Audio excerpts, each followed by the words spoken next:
Minha esposa me traiu por anos com vários homens, inclusive meu chefe. No nosso aniversário de casamento, destruí a reputação dela. Sempre fui um homem tranquilo, desses que acreditam no valor do compromisso e na força de uma parceria. Quando me casei com a Mariana, achei que estava construindo uma vida sólida, baseada na confiança e no amor. Nunca imaginei que ela fosse capaz de me apunhalar pelas costas de forma tão fria e repetida. Mas, como dizem, a verdade sempre encontra um jeito de aparecer, e no meu caso, ela veio aos poucos, como pequenas rachaduras que surgem em uma parede até que tudo desmorone de vez.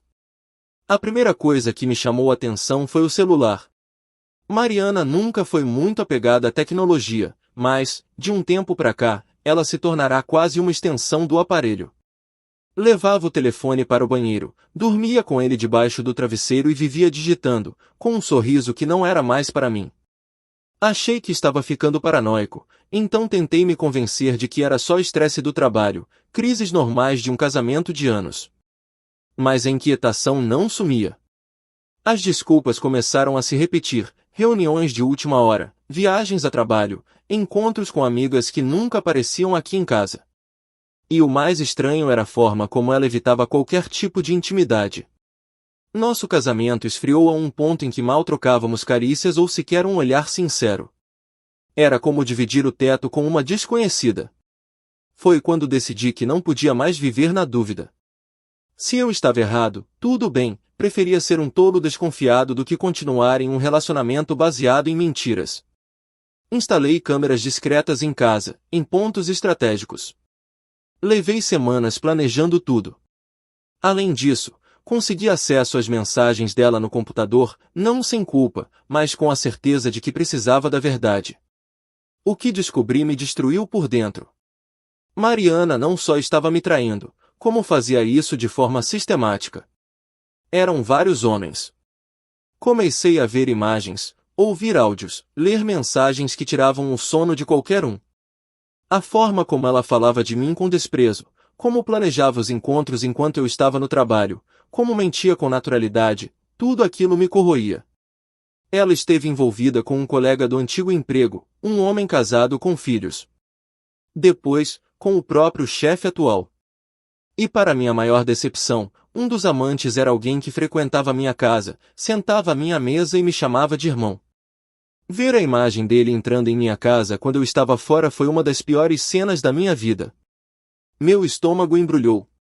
Como pude ser tão cego? Durante meses, continuei reunindo provas. Gravei conversas, imprimi e-mails, salvei vídeos. Cada pedaço de evidência era uma punhalada no meu peito, mas também uma ferramenta. Eu sabia que, quando tomasse uma atitude, ela teria que ser definitiva, sem espaço para negações ou desculpas. Eu não queria apenas sair desse casamento, queria sair por cima, com a verdade escancarada para todos verem. E assim, com toda essa dor latejando em mim, comecei a arquitetar o momento certo. Não seria uma separação silenciosa. Ela precisava entender o que fez. E todos que participaram ou compactuaram também. Foi aí que escolhi o nosso aniversário de casamento. O dia que, durante anos, representou união e promessas, agora se tornaria o marco da minha libertação. Terminei aquele mês dormindo no sofá, sorrindo falsamente para ela no café da manhã, fingindo que estava tudo bem, enquanto, por dentro, eu já era outro homem. Alguém em guerra silenciosa. Alguém que havia deixado de amar, mas ainda sentia o peso da decepção. Eu sabia que, quando chegasse o dia certo, não haveria volta. E eu estava pronto. Acordei naquele dia com uma calma estranha. Era o nosso aniversário de casamento, e Mariana provavelmente esperava alguma surpresa, talvez um jantar romântico ou um presente simbólico. Mal sabia ela que a surpresa seria outra, uma que marcaria o fim definitivo da nossa história. Planejei tudo com antecedência. No dia anterior, chamei um chaveiro e troquei todas as fechaduras da casa. Embalei os pertences dela em caixas de papelão, organizei tudo com etiquetas e as coloquei na garagem. Alguns itens mais pessoais, como maquiagens e documentos, estavam em uma mala ao lado da porta. Não deixei nada para trás, nem uma escova de dentes. Era o símbolo do que eu queria, Encerramento. Antes de sair para o trabalho, deixei uma carta em cima da mesa da cozinha, junto com os papéis do divórcio. A carta era direta, sem espaço para justificativas ou tentativas de manipulação emocional. Dizia que eu sabia de tudo. Detalhei os nomes, as datas, os locais. Anexei cópias das mensagens e imagens que ela jamais imaginou que eu havia descoberto. Finalizei dizendo que não havia mais nada a ser dito, e que ela deveria procurar outro lugar para morar. No caminho para o escritório dela, meu coração batia descompassado. Não era medo, era uma mistura de tensão e alívio. Pela primeira vez em muito tempo, eu estava fazendo algo por mim. Cheguei pouco antes do horário do almoço. Mariana estava no setor administrativo de uma empresa de médio porte, um ambiente profissional, cheio de gente formal e cordial. Entrei com postura firme, fui direto à recepção e pedi para falar com ela. Enquanto aguardava, observei ao redor e vi o chefe dela, um dos amantes, passando com seu habitual ar arrogante. Ele desviou o olhar quando me viu. Talvez soubesse que algo estava prestes a acontecer. Quando Mariana apareceu, veio com aquele sorriso automático, típico de quem quer manter as aparências. Estava com um vestido leve, cabelo preso e maquiagem sutil. Quando me aproximei, ela pareceu confusa. "O que você está fazendo aqui?" Estendi os papéis. Ela olhou, começou a ler, e à medida que a ficha caía, o rosto dela foi mudando de cor. Tentou interromper, balbuciou algo, mas eu fui direto. "Acabou, Mariana. Eu sei de tudo. Com o seu chefe, com o Rodrigo, com os outros. Está tudo aí. Já troquei as fechaduras, suas coisas estão embaladas. E a propósito, avisei a esposa do Rodrigo também. Você não destruiu só o nosso casamento." Ela ficou paralisada. As pessoas ao redor começavam a notar o clima. Alguns se afastavam, outros fingiam não ver. O chefe dela estava pálido ao fundo, claramente nervoso. Mariana tentou manter a pose, mas seus olhos já brilhavam de raiva. "Você é um desgraçado, veio me humilhar aqui?" "Não. Você se humilhou sozinha. Eu só mostrei a verdade." Deixei os papéis com ela e fui embora sem olhar para trás. Não era mais problema meu. O caos que se seguiu era consequência dos atos dela, não meus. No carro, minhas mãos tremiam. A adrenalina era intensa, mas, ao mesmo tempo, senti uma paz que não conhecia havia muito tempo. Pela primeira vez, eu me sentia livre. Passei o resto do dia desligado. Silenciei o celular, fui caminhar, tomei um café sozinho, olhei o céu como se fosse a primeira vez. A noite caiu, e eu estava sozinho em casa, mas não me sentia solitário. Sentia que havia recuperado algo que Mariana havia me roubado aos poucos, minha dignidade. Mas eu sabia que aquela era apenas a primeira batalha. O que viria depois seria ainda mais doloroso. Mariana não era o tipo que aceitava perder, muito menos da forma como eu a expus. E eu estava prestes a descobrir do que ela era capaz quando decidia revidar. Nos dias seguintes à entrega dos papéis, o silêncio foi rompido por um furacão de gritos, ameaças e lágrimas forçadas. Mariana surtou. Ligou dezenas de vezes, deixou mensagens cheias de insultos e tentativas de me culpar. Disse que eu tinha acabado com a vida dela, que eu era um monstro, que ninguém tinha o direito de expor aquilo. Mas em nenhum momento ela negou os fatos. Ela sabia que tudo o que fiz era verdade. E isso a consumia. O que me surpreendeu foi a agressividade com que ela reagiu. Apareceu em frente à minha casa no dia seguinte, batendo no portão, gritando para os vizinhos ouvirem, chorando alto, como se eu fosse o vilão da história. Tentou entrar à força, mesmo sabendo que as chaves não funcionariam mais. Tive que chamar a polícia para ela sair. Foi a primeira vez que a vi perder completamente o controle. E não seria a última. Durante as primeiras audiências do divórcio, o clima era tenso. Mariana alternava entre o papel de vítima e o de mulher traída pela própria dor. Alegava que eu havia invadido sua privacidade, que a exposição pública havia arruinado sua reputação no trabalho, que ela estava emocionalmente abalada. Quase consegui rir. Ela destruiu nosso casamento e ainda queria se fazer de mártir? Mas, por sorte, as provas estavam todas ali.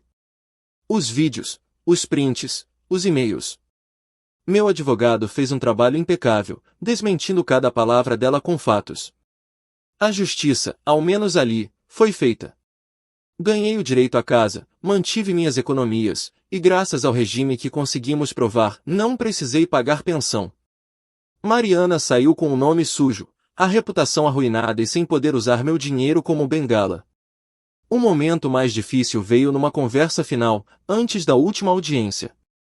Fomos chamados para uma tentativa de conciliação, um último esforço para resolver os termos de forma amigável. Entramos em uma sala fechada, apenas nós dois e dois advogados. Ela estava visivelmente abatida, olhos fundos, cabelo preso às pressas, expressão carregada.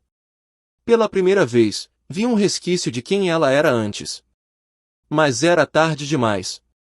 Durante aquela conversa, Mariana soltou algo que me destruiu mais do que qualquer traição. Admitiu, quase como quem joga uma carta final, que havia engravidado de um dos amantes meses antes, e abortado. Disse que não sabia quem era o pai e não queria mais um problema na vida. Falou com uma frieza que me arrepiou. Não chorei. Não gritei. Só senti uma dor silenciosa se espalhar por todo o meu corpo. Saber que ela engravidou de outro homem já seria duro. Mas o pior era perceber que, enquanto eu planejava um futuro com ela, ela destruía qualquer chance de esperança. Aquela mulher que eu amei por anos já não existia mais. E a que estava ali, diante de mim, eu sequer reconhecia. Saí daquela sala com as pernas bambas. Não por ainda amá-la, mas porque percebi o quanto fui manipulado, enganado e desprezado. Mariana não só traiu minha confiança. Ela pisoteou tudo que construímos juntos, sem culpa, sem arrependimento. A audiência final foi rápida. Os advogados resolveram os detalhes. Quando o juiz bateu o martelo, encerrando oficialmente nosso casamento, senti um peso sair das minhas costas. Mas, no lugar dele, ficou um vazio. Como se eu tivesse enterrado uma parte de mim. Eu ganhei na justiça, sim. Mas emocionalmente, estava em pedaços. A casa parecia um túmulo agora. Cada canto carregava memórias. O cheiro dela ainda estava em algumas roupas, nas almofadas, nos armários. Eu queria apagar tudo, mas não sabia como. Deitei na cama naquela noite, sozinho, em silêncio, e finalmente chorei. Chorei por tudo que perdi. Por quem eu era antes disso. E por tudo que ainda teria que reconstruir, pouco a pouco. Após o divórcio, os dias se arrastavam como se o tempo tivesse perdido o ritmo. A casa, antes cheia de ruídos banais do cotidiano, agora era um espaço silencioso e pesado. Eu acordava e demorava alguns segundos para lembrar que estava sozinho. E quando lembrava, um nó se formava no peito. A dor da traição, da exposição e da revelação do aborto ainda me corroía, e por mais que o processo judicial tivesse terminado, eu sabia que a batalha emocional apenas começava. Foi por acaso que encontrei Thor, um vira-lata magrelo e de olhos tristes, em um abrigo municipal. Não tinha a menor intenção de adotar um cachorro naquele dia, fui levar uma doação que minha irmã havia deixado comigo, mas, quando vi encolhido no canto da baia, com um olhar igual ao meu no espelho, algo dentro de mim se mexeu. Levei-o para casa naquele mesmo dia.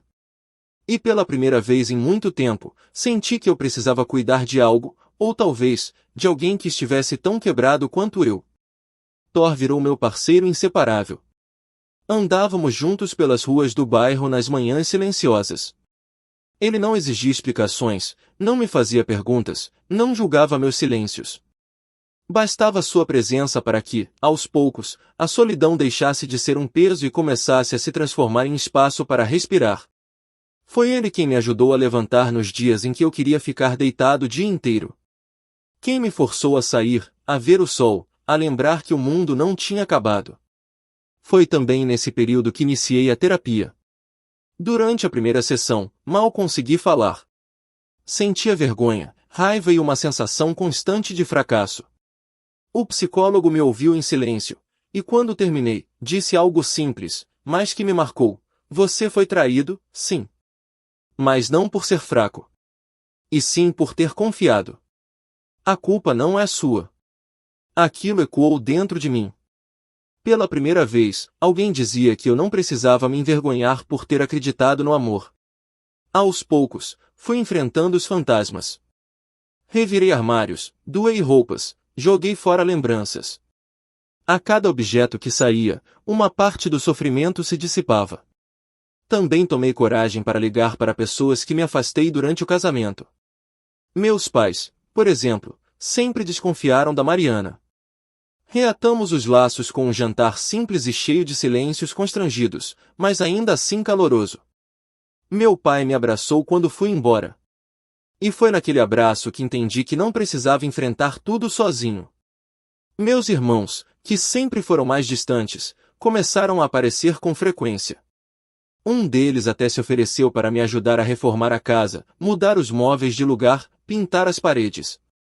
Disse que era hora de tirar o cheiro do passado. E ele tinha razão. A cada mudança no ambiente, era como se eu também estivesse mudando por dentro. Apesar disso, havia dias em que tudo desabava. Bastava um cheiro, uma música, um lugar da casa para que as lembranças invadissem como um vendaval. Nesses momentos, Thor deitava ao meu lado, colocava a cabeça nas minhas pernas, e ficávamos ali. Eu chorando em silêncio, ele respirando devagar, como se me dissesse, estou aqui. Essa fase me ensinou que a dor não some de uma vez. Ela se dissolve aos poucos, em cada passo que damos na direção contrária daquilo que nos feriu. E por mais que eu ainda estivesse longe da cura, pela primeira vez eu começava a ver uma luz, ainda que distante, no final daquele túnel escuro. Eu não era mais o mesmo homem. Estava machucado, sim, mas também mais consciente de mim. E principalmente, estava decidido a não permitir que aquela traição me definisse. A Mariana havia destruído nosso casamento, mas eu não deixaria que destruísse quem eu era. 1 ano havia se passado desde aquela manhã em que entreguei os papéis do divórcio.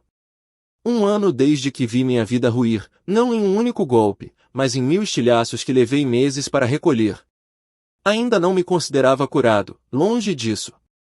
Mas já não sangrava como antes. A ferida estava cicatrizando, lenta e dolorosamente, mas eu já conseguia respirar sem sentir aquele peso constante no peito. Mariana, no entanto, parecia não ter superado o fato de que eu a deixei. De vez em quando, ela mandava mensagens, disfarçadas de boas intenções. Uma vez perguntou por Thor, como se de repente se importasse com o cachorro. Em outra, comentou sobre uma música que lembrava nossos tempos bons. Mas bastava eu ignorar ou responder com frieza para que ela voltasse à postura agressiva. Dizia que eu era ingrato, que a expus demais, que destruía a carreira dela. Era sempre a mesma ladainha, a culpa nunca era dela. No início, essas provocações me desestabilizavam. Eu lia as mensagens e passava o resto do dia remoendo o passado, lembrando de cada traição, cada mentira. Mas, com o tempo, e com a ajuda da terapia, aprendi a não reagir. Bloqueei-a nas redes sociais, silenciei seu número, criei uma barreira entre minha nova vida e os destroços que ela deixará para trás. Minha energia agora estava voltada para o que realmente importava. Reforcei laços antigos com amigos que a Mariana havia afastado. Gente que se afastou por respeito ao nosso casamento e que agora voltava devagar, com cautela, mas com carinho verdadeiro. Voltei a frequentar rodas de conversa, pequenos encontros de fim de semana, churrascos simples, mas cheios de vida. Ria de novo, mesmo que ainda com certa insegurança. E acima de tudo, foquei no meu filho. Embora ele não morasse comigo o tempo todo, nossos momentos juntos se tornaram ainda mais especiais. Cada visita era um lembrete de que havia algo puro na minha vida, algo que Mariana não tinha conseguido corromper. Ele me perguntava por que a mãe não vinha mais, e eu, com cuidado, dizia que ela precisava cuidar de outras coisas agora, mas que ele sempre teria a mim, sem falhas. E isso bastava para ele sorrir e me abraçar com força. Esses abraços me sustentavam. Thor continuava sendo meu fiel escudeiro. Nossas caminhadas matinais viraram rotina sagrada. Às vezes eu parava para conversar com desconhecidos no parque, outras vezes apenas sentava num banco e observava a vida passar. Comecei a perceber pequenas belezas que antes me escapavam, o canto de um pássaro, o cheiro do café, o riso de uma criança. Coisas simples que, antes, pareciam invisíveis. A dor ainda aparecia em alguns dias. Certas datas eram difíceis, aniversários, datas comemorativas, lembranças que insistiam em visitar. Mas, diferentemente de antes, eu já não fugia. Sentia, respirava fundo e deixava passar. Era parte do processo, eu sabia. A dor, agora, não me paralisava. Me ensinava. E assim fui percebendo, aos poucos, que a vingança que planejei e executei com tanta precisão, embora tenha trazido justiça, não trouxe paz. A paz estava vindo com o tempo, com a reconstrução lenta e real da minha identidade, com a escolha diária de não viver preso ao que me feriu. Mariana ficou no passado. Suas traições, suas mentiras, sua manipulação, tudo isso não me definia mais. Eu era mais do que o homem traído. Eu era o homem que sobreviveu. Que caiu, chorou, se quebrou, mas que também teve coragem de se levantar, de buscar ajuda, de mudar. Hoje, quando olho para trás, ainda sinto uma pontada de dor, mas também um certo orgulho. Eu enfrentei o inferno e saí dele mais forte. E embora o caminho da cura seja longo e cheio de curvas, eu sigo em frente. Um passo de cada vez. Sem pressa, mas com firmeza. E pela primeira vez em muito tempo, com esperança.